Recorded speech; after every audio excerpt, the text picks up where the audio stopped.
Hello bachcho, let's read this question. So this question says, a person of mass 60 kg is inside a lift of mass 940 kg and presses the button on control panel. The lift starts moving upward with an acceleration of 1 meter per second square. If g is equal to 10 meter per second square, then the tension in the supporting cable is. Option A is 8600 Newton, option B is 9680 Newton, option C is 11,000 Newton, option D is over 1200 Newton. Okay. तो चलिए बच्चों अब हम इस question को start करते हैं। तो देखिए बच्चों इस क्वेश्चन का आपका की कॉन्सेप्ट आप यहाँ पर लिख सकते हैं। The key concept of this question is, देखिए इस क्वेश्चन में हमें क्या बताना है। देखिए हमें क्वेश्चन में दिया गया है कि एक पर्सन है 60 केजी का मास उसका, वो इनसाइड द लिफ्ट है और लिफ्ट का मास भी आपको गिवन है और बोला गया कि लिफ्ट क्या करी, स्टार्ट कर रही moving upward with an acceleration 1 meter पर सेकंड स्क्वायर और जी की वैल्यू गिवन है, तो हमें टेंशन यहाँ पर आपको कैलकुलेट करके बतानी है। ठीक है, अब देखिए बच्चों यहाँ पर क्या मान लीजिए ये आपकी लिफ्ट है। ठीक है, दिस इज अवर लिफ्ट। ठीक है, दिस इज अवर लिफ्ट, ये आपकी क्या है, लिफ्ट है। लिफ्ट का मास आपको क्वेश्चन में गिवन है कितना, 940 केजी।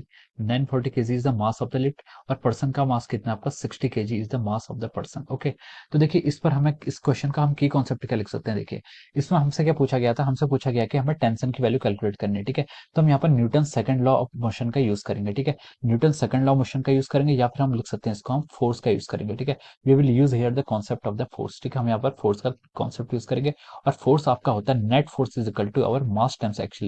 ठीक है, ये आपका क्या होता है, नेट फोर्स का मैग्नीट्यूड होता है।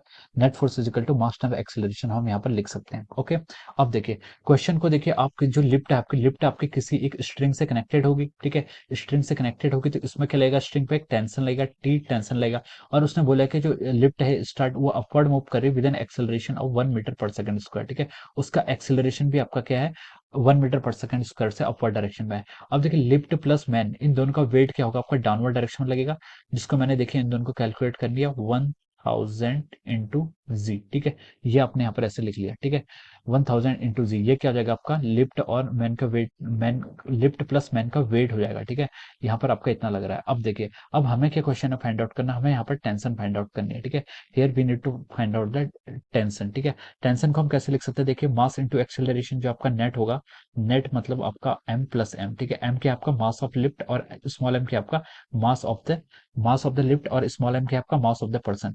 ये आपका एक्सेलरेशन इज इक्वल टू हम कितना लिख सकते हैं, tension is equal to tension minus of over 1000 times g. ठीक है, ये हम यहाँ पर लिख सकते हैं, m प्लस एम कितना आपका 1000 है। ठीक है, इसको मैंने यहाँ पर 1000 a इज इक्वल टू आपका t माइनस कितना हो जाएगा आपका 1000 टाइम्स जी, तो मैंने इसको यहाँ पर ऐसे लिख लिया। ओके, अब देखिए यहाँ से हमें जी की वैल्यू, देखिए क्वेश्चन में बोला गया है कि 10 ले सकते हैं। ठीक है, तो हम टेंशन को अगर हम इस साइड ले आए और इसको हम इस साइड मल्टीप्लाई कर दें तो 1000 इंटू ए, एक्सेलरेशन कितना 1 मीटर पर second square plus of over 100 into of over g. G कितना है आपको यहाँ से देखिए 10 रखना है। ठीक है, जी को हमने यहाँ पर 10 रख लिया। अब इसको आगे मल्टीप्लाई करेंगे तो हम लिख सकते हैं, देखिए 1000 प्लस ऑफ ओवर 10,000। ठीक है, ये आपका इतना हो जाएगा।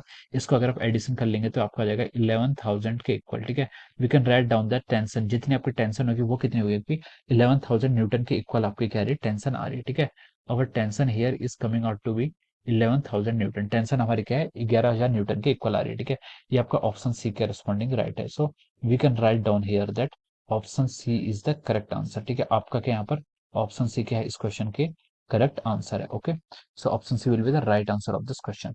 So I hope you all understood this concept. All the best and thank you so much.